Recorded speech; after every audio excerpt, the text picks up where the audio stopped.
안녕하십니까? 인베스트 매트릭스입니다.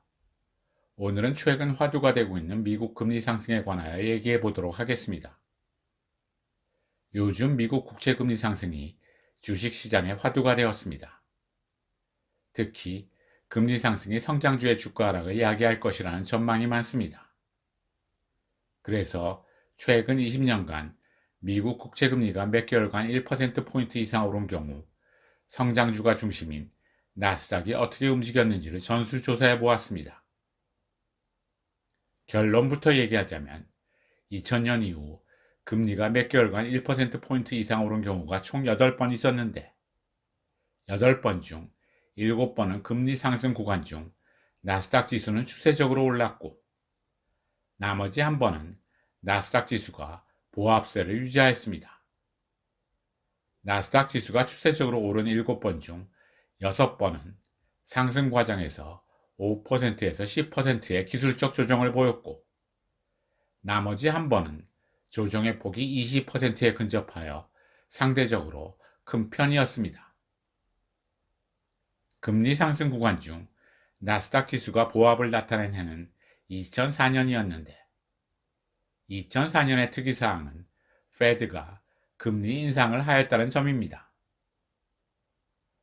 나스닥 지수가 추세 상승하였지만 그 과정에서 기술적 조정이 20%에 근접했던 해는 2009년이었는데 2009년의 특이사항은 금융위기 이후 경제가 여전히 마이너스 성장 기조를 나타냈다는 점입니다. 과거로부터 교훈을 얻자면 페드는 기준금리 동결을 공언하고 있고 경제는 빠른 회복세가 기대되므로 2004년과 같은 나스닥 시장의 약보합세 또는 2009년과 같은 큰 폭의 조정보다는 상승 추세를 유지하면서 5%에서 10%의 기술적 조정을 예상해 봅니다. 이제는 앞에서 얘기한 8번의 케이스를 하나씩 보도록 하겠습니다. 첫 번째 케이스인데요. 2001년 11월부터 12월 기간 중 미국 10년 국채 금리가 1%포인트 이상 오르는 동안 나스닥 지수는 지속적으로 상승했습니다. 두 번째 케이스인데요.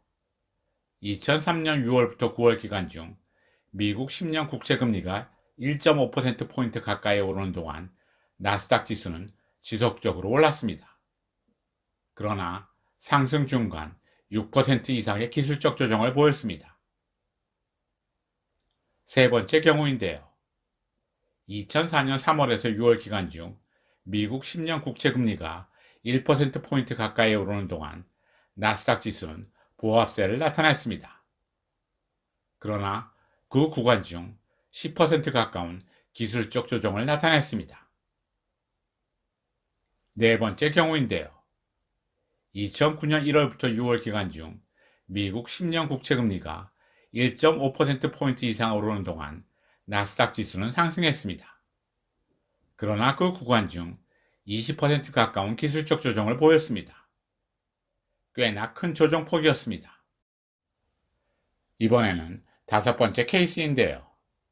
2010년 10월부터 12월 기간 중 미국 10년 국채 금리가 1%포인트 이상 오르는 동안 나스닥 지수는 지속적으로 올랐습니다. 그러나 그 구간 중 5% 가까운 기술적 조정이 있었습니다. 여섯 번째 경우입니다. 2013년 5월부터 12월 기간 중 미국 10년 국채 금리가 1.5%포인트 가까이 오르는 동안 나스닥 지수는 올랐습니다. 이번에도 역시 상승 구간 중 5% 가까운 조정은 있었습니다. 일곱 번째 경우인데요. 2016년 7월부터 12월 기간 중 미국 10년 국채 금리가 1%포인트 이상 오르는 동안 나스닥 지수는 이전과 같이 올랐습니다. 이번에도 역시 상승 구간 중 5% 가까운 조정은 있었습니다. 마지막 여덟 번째 경우입니다. 2017년 9월부터 2018년 11월 기간 중 미국 10년 국채 금리가 1%포인트 이상 오르는 동안 나스닥 지수는 상승했습니다. 이번에는 그 구간 중 10% 가까운 기술적 조정을 나타냈습니다. 오늘은 이상으로 마치도록 하겠습니다. 내용이 좋다고 생각되시면 구독, 좋아요와 알람 신청 부탁드립니다.